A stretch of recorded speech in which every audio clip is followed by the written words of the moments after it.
तो हाँ जी साथियों, नमस्कार आप सभी का एससी क्लासेस के शानदार जानदार जबरदस्त यूट्यूब प्लेटफॉर्म पे। प्यारे साथियों, परीक्षा में चाहे आप मैट्रिक की परीक्षा दे रहे हो चाहे आप इंटर की परीक्षा दे रहे हो, हिंदी में पत्र लेखन आना आवश्यक है आपके लिए, क्योंकि यहां से आपको निश्चित अंक मिल जाते हैं और वो भी 1 2 3 4 नहीं, सीधे सीधे 5 अंक आपको दिए जाएंगे। तो प्यारे साथियों, पत्र लिखना आना बहुत आवश्यक है और इसमें बहुत सारे बच्चे छोटी छोटी गलतियां कर देते हैं। लेकिन परीक्षा में आपसे पत्र इसलिए लिखाया जाता है ताकि आपका जो भाषा के ऊपर मजबूती से पकड़ है उसका जांच किया जा सके। अन्यथा सोच के आप देखिए ना प्यारे बच्चों कि आज के इस आधुनिक युग में जहां ईमेल से काम चल रहा है, जहां मैसेज वीडियो कॉल से काम चल रहा है, वहां पत्र और आवेदन लिखने की क्या आवश्यकता है। तो आज के इस वीडियो में हम लोग पढ़ने जा रहे हैं कि किस तरीका से, चाहे वो पत्र औपचारिक हो चाहे वो पत्र अनौपचारिक हो, उनको बेस्ट तरीका से हम परीक्षा में लिख दें।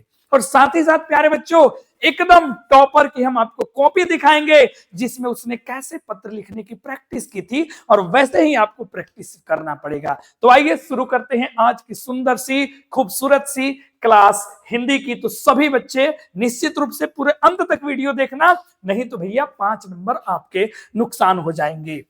आ जाओ। तो प्यारे साथियों, हमारे सामने हम सब जानते हैं कि पत्र बाबू 2 प्रकार के होते हैं। यदि आप पत्र की चर्चा करेंगे तो जी बाबू मेरे, पत्र कितने, तो 2 प्रकार के आपके पत्र होते हैं।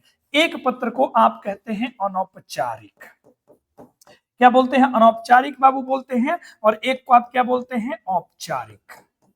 ये 2 प्रकार के पत्र आपको देखने को मिल जाते हैं, है ना। जो अनौपचारिक पत्र होता है, इंग्लिश में आपने पढ़ा होगा, जिसको अनऑफिशियल या इनफॉर्मल लेटर्स के नाम से हम जानते हैं। प्यारे साथियों, इसमें जो है हम लोग अपने रिश्तेदार हो या प्यारे बच्चों परिवार हो या फिर मित्र हो, सखा हो, संबंधी हो, हम उसको अपने पत्र के माध्यम से अपनी वार्तालाप करते हैं।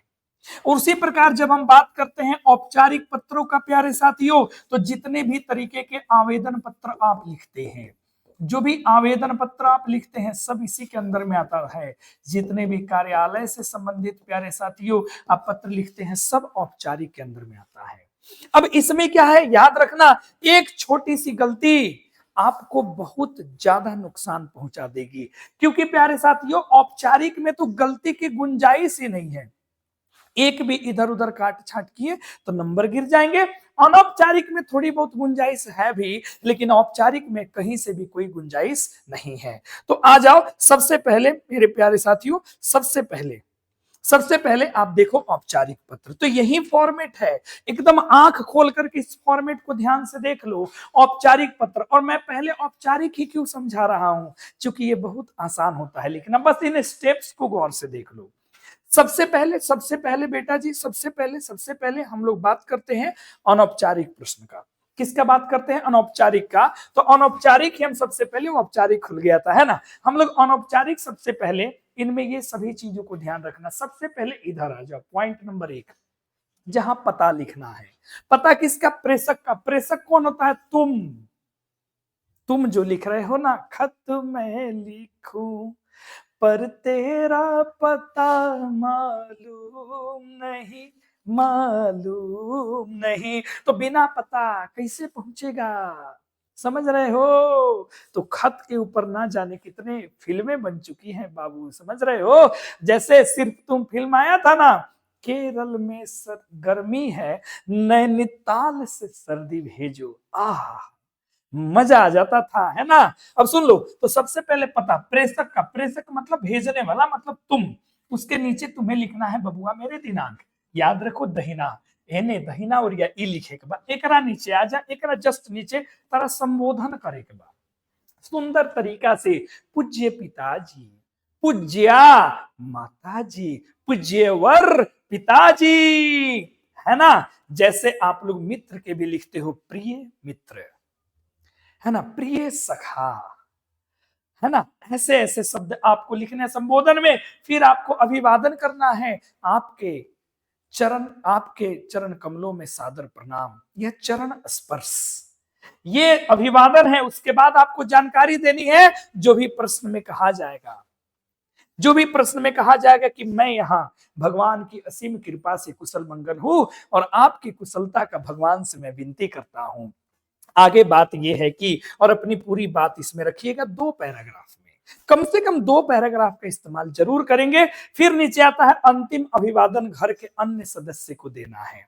घर के अन्य सदस्य को देना है, जैसे मान लो पिताजी को लिखे हो तो पूजनिया माता जी को, है ना, चरण स्पर्श। बड़ों को क्या बोल सकते हैं, बड़ों को प्रणाम और छोटे को स्नेह आशीष। इतना आनंद है ना हिंदी में अपनी कि क्या ही कहें हम आपको। और अंत में बाबू स्व संबोधन दे देना है यहाँ पे कि आपका प्यारा पुत्र, आपकी प्यारी पुत्री, आपका प्यारा और आपका विश्वासी सखा या मित्र, और नीचे अपना नाम लिख देना है। और इसके नीचे आप पता लिख सकते हैं प्राप्तकर्ता जिसको आप पत्र लिख रहे हैं, किसको लिख रहे हैं। हालांकि परीक्षा में इसकी ज्यादा हमको आवश्यकता नहीं होती है। तो ये फॉर्मेट बबुआ रे दिमाग में भर ले। ये है अनौपचारिक प्रश्न का। इसके बाद तुम्हारे सामने आएगा बाबू मेरे औपचारिक। तो जब औपचारिक में बात करोगे तो ये सारे पॉइंट याद रखो। इधर में तुम्हें दिनांक देना है, फिर तुम्हें लिखना है सेवा में, फिर लिखना है पद का नाम, सेवा में श्रीमान प्रधानाध्यापक, सेवा में श्रीमान प्रधानाध्यापक महोदय, फिर आपको स्थान और इसके बाद विषय लिखना है। और यहाँ पे आपको विषय लिख देना है कि किस विषय में आप आवेदन लिख रहे हैं या फिर पत्र लिख रहे हैं। फिर लिखना है महाशय सविनय निवेदन ये है कि, और पूरा लिखने के बाद यहाँ चले आइएगा आपका या आपकी आज्ञाकारी शिष्य या शिष्या, जिस प्रकार का प्रश्न होगा वैसा ये फॉर्मेट होगा। तो प्यारे बच्चों ये दोनों फॉर्मेट, एक अनौपचारिक का और ये हो गया औपचारिक का। अब आ जाओ हम आपको दिखाते हैं कि जो हिंदी में टॉपर होते हैं वो कुछ ऐसे लिखते हैं। आ जाओ पहले देख लो, है ना, समझ लो, ध्यान से समझ लो बबुआ। एक प्रश्न है कि अपने पिता को एक पत्र लिखे जिसमें उनसे 500 रुपए मांगना है अपने पुस्तक खरीदने हेतु। ये प्रश्न है। तो देखो उस बच्ची ने कितना सुंदर तरीके से लिखा। इधर में रक्सौल, वहीं का मैं हूं, 15 अक्टूबर सन 2024। ये उस समय की बात है जिस समय ये बच्ची टॉप यानी कि पिछले साल टॉप की थी हमारे डिस्ट्रिक्ट में। अब देखो कैसे लिखा है इसने, पूज्यवर पिताजी चरण स्पर्श, एक लाइन छोड़ी, आपका पत्र प्राप्त हुआ। मैं यहाँ कुशल पूर्वक हूं और आशा करती हूं कि आप सभी वहां कुशल मंगल होंगे। पिताजी मेरी पढ़ाई बहुत अच्छी चल रही है। मेरा वार्षिक परीक्षा अगले माह में होने वाला है। मेरी तैयारी बहुत हद तक हो गई है। पिताजी मुझे कुछ पुस्तकों की आवश्यकता है ताकि मैं अपनी तैयारी को और बेहतर ढंग से कर सकूं। पैराग्राफ चेंज की बच्चा ने लिखा कि अतः पिताजी आपसे विनती है, नर्म निवेदन है कि आप जितना जल्दी संभव हो सके कृपया 500 रुपए भेज दीजिए ताकि अपनी तैयारी जल्दी शुरू कर सकूं। आपको भरोसा दिलाती हूं, और आप लड़का हैं तो दिलाता हूं कि आगामी परीक्षा में ज्यादा अंकों से उत्तीर्ण होकर आपको गौरवान्वित करूंगी। और उसके बाद अंतिम संवादन, है ना, संबोधन अन्य सदस्य को, पूज्य माताजी एवं बड़ों को प्रणाम तथा छोटों को स्नेह आशीष, आपकी प्यारी पुत्री गुनगुन कुमारी, जिसका इंटरव्यू वाला वीडियो सब भी यूट्यूब पे अपलोड है अपना। देखो उसने ऐसे प्रैक्टिस किया था, पता हमें बेतिया जो परीक्षा में जरूरी नहीं है लिखना। तो ये उसने एक पत्र लिखा, और भी कई सारे इसमें पत्र देखो बेटा जी लिखा हुआ है। ये पूरा का पूरा, जैसे 2020-23 में ये प्रश्न पूछा था, वार्षिक परीक्षा की तैयारी का उल्लेख करते हुए अपनी माता जी को एक पत्र लिखिए। देख लो फिर उधर में पता, दिनांक, पूज्या माताजी चरण स्पर्श, आपका पत्र प्राप्त हुआ। कितना अच्छे से उस बच्ची ने पूरा का पूरा देखो सजा कर लिखी है। आप भी वीडियो रोक करके इसका स्क्रीनशॉट लेकर के प्रैक्टिस कर सकते हो। अब आ जाओ बेटा जी हम लोग बढ़ते हैं औपचारिक में। ठीक है, अब देखिए औपचारिक में हम लोग आते हैं और उसका एक प्रैक्टिस यहाँ पे देख लेते हैं। अपने प्रधानाचार्य के पास आवेदन पत्र लिखिए। ये सवाल है बेटा 2024 का, जिसमें खेल का सामान उपलब्ध कराने की प्रार्थना की गई हो। और ये साइंस कॉमर्स का क्वेश्चन है। इसमें सारे सम्मिलित क्वेश्चन है साइंस कॉमर्स और आर्ट्स के। सेवा में श्रीमान प्रधानाचार्य महोदय, केसीटीसी कॉलेज रक्सौल।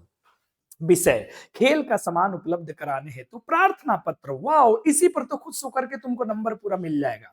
महाशय सविनय निवेदन यह है कि आपके विद्यालय में 12वीं वर्ग की एक विद्यार्थी हूं मैं पहले जिस विद्यालय में पढ़ती थी उसके क्रिकेट टीम की मैं कप्तान थी, परंतु इस विद्यालय में खेल कूद के सामान का काफी कमी है, अभाव है। अतः विद्यार्थियों, यहां पे आप समझ लेना, विद्यार्थियों का पढ़ाई के साथ शरीर का भी मजबूत होना जरूरी है। अतः श्रीमान से निवेदन है कि विद्यालय में खेल का सामान मंगाने में की कृपा की जाए, ताकि विद्यार्थियों का छुट्टी के समय कुछ मनोरंजन हो सके।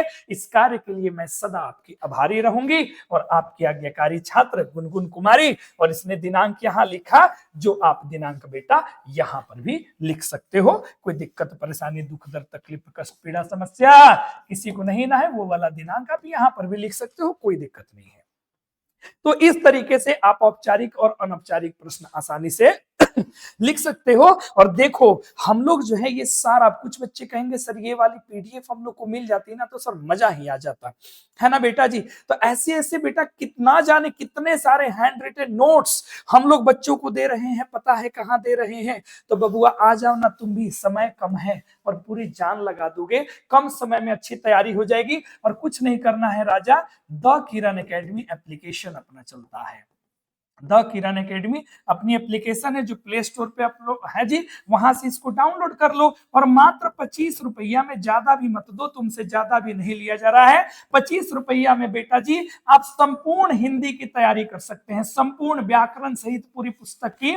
और मैक्सिमम आपको कुछ भी नहीं लिखना है, कुछ भी नहीं नोट करना है, ऐसे हैंड रिटेन नोट्स आपको पीडीएफ के रूप में मिल जाएंगे। अरे यहाँ तो लोग नोट्स भी 99 रुपए में दे रहे हैं, ये इंसान तो कोर्स 25 रुपया में दे रहा है हैंड रिटेन नोट्स के साथ। तो अगर आप इस बैच के हिस्सा नहीं है तो इस बैच का हिस्सा बन जाइए, समय कम है। और 25 रुपए से क्या होने वाला है, एक चीज तो हो जाएगा, आपकी हिंदी में 90% से अधिक अंक आ जाएंगी। धन्यवाद। और इस वीडियो पे अगर आप नए हो ना तो भैया मेहनत लगता है, और देख रहे हो मेरे मुंह से भाप निकल रहा है, लाइक करना और कमेंट करना, और प्यारे साथियों शेयर अपने दोस्तों के साथ जरूर करना, और नए हो सब्सक्राइब कर ही के जाना। बहुत बहुत धन्यवाद। जानदार शानदार जबरदस्त जिंदाबाद रहो, मस्त रहो, पढ़ाई में व्यस्त रहो।